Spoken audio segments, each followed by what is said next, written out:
तो मेरे भाई को डिक्लेयर किया जा रहा है कि नंबर 1 फराडी है। तो फराडिया के घर की हालत आप देख रहे हैं। फराडिया की हालत ये है कि पर्चा होने के बाद इंतजार किया जाए, मैं इश्तिहारी हूं, मुझे पकड़ के लेके जाए और मैं उनके आने पर यहाँ पे कॉमन सेंस यूज करें। दरवाजे से अरेस्ट हुआ है, वहां तक के कहले ऐसे अहलकार ने छोड़ा है। ये प्री प्लानिंग है पर्चे की, पर्चा भी फेक है। उन बंदों को, लाहौर पुलिस वालों को पैसा बहुत सारा दिया गया। मेरे भाई के दोस्त जो जितने भी दुश्मन है उनका नाम हम डिक्लेयर इस वक्त नहीं करेंगे कि हम आपसे इंसाफ मांग रहे हैं, आप इन्वेस्टिगेट करें। इस यहाँ का जो ओनर है उस पर भी हमने करना है, जो उसके सारे दोस्तान वगैरह है, जो इन्वेस्टर्स वगैरह है, हम किसी का भी हमें नहीं पता है, लेकिन कोई ना कोई मौजूद जो है। 2 पुलिस अफसर आ रहे थे उनके नाम क्या क्या है? सर हमने उनकी नंबर प्लेट नहीं पड़ी क्योंकि नेम प्लेट लगी भी हुई थी कि नहीं? सब कुछ था। क्योंकि जैसे अंदर आए, जब उन्हें किया तो मेरा भाई का रंग पीला पड़ गया। मेरा भाई बहुत कमजोर था, वो पुलिस से बहुत डरता था, और डरने वाला बंदा ना जराइम नहीं करता। खास तौर पर ये आपको भी माशाल्लाह साहिब अकल लोग हैं। तो जब अरेस्ट कर लिया, बैठ गए हो, तो यहाँ जाना था ना, वहां क्यों जा रहे हो? अगर उसने भागना था, लेफ्ट मांगता, राइट मांगता, वहां से छलांग मार के उसे क्यों रहे? वो तो 15 महीने से बेरोजगार अपने घर में है, कोई उसका रेंट ड्यू नहीं, कोई कुछ ड्यू नहीं, अपने घर में खा रहा है, पी रहा है, नो डाउट सख्ती में रह रहा है। 2 साल पहले मेरे भाई करे आज देखे और आज देखे, रिस्की हलाल खाने वाला है। और हमारी यही वजह है कि हम अपने भाई की मौत, इज्जत की मौत देना चाह रहे हैं, हम उसे इज्जत दिलवाना चाह रहे हैं। जनाब पहली तो बात है कि मरीम नवाज दुनिया की माँ यानी माँ बनी हुई है, और मुझे उम्मीद है कि माँ हमारा साथ भी नहीं छोड़ेगी, मेरे भतीजे का भी नहीं छोड़ेगी।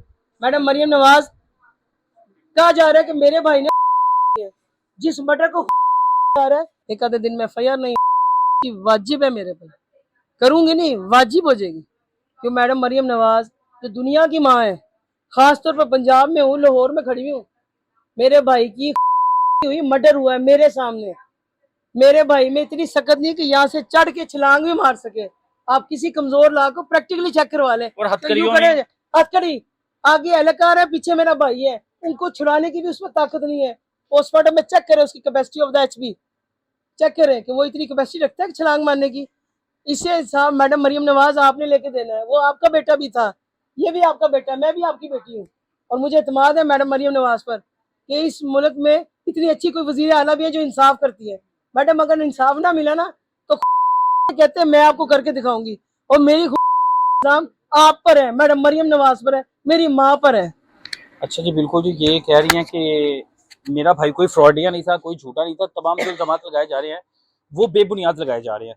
और बिल्कुल ऐसे ही है जी, अफसरान की टीम बैठानी चाहिए और कोई ऐसी टीम तश्कील देनी चाहिए कि जो बिल्कुल जो चीज़ें हैं ना साफ करके सामने लाए। ये ना हो कि फिर कहते हैं जी पंजाब पुलिस फिर साफ थी।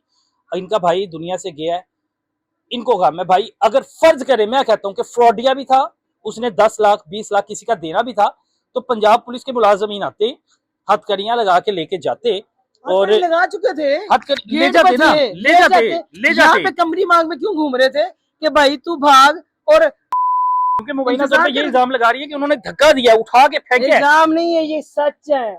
इसके तशमीद गुआ मैं खुद हूँ, मेरी भाभी है, मेरे 2 भतीजे, उनकी 2 बहनें हैं, और साथ ही पुलिस उनसे पूछे कि वो बंदा मार के भज, अपनी मोटरसाइकिल फेंक के चले गए। और उसके बाद रात को 10:30 पूरी टीम आती है, पूरे इलाके के CCTV कैमरे की रिकॉर्डिंग ले जाते हैं। अभी तक कोई सब्जी वाले ने आपको बयान भी दिया? जी बयान मैंने खुद रिकॉर्ड किया, मेरे पर रिकॉर्डिंग है, मैं आपको देती हूँ। मैंने उसे ये भी कहा है कि मैंने कहा भाई ये किसी जबरदस्ती में तो नहीं बोल रहे? उन्होंने कहा भाई जी मैं खुद देखे हैं, और इस चीज के हम सारे खुद शर्मिंदा हुआ है। और सबसे बड़ी बात, वो बहुत कमजोर इंसान है, उसमें इतनी ताकत नहीं है कि वो सके।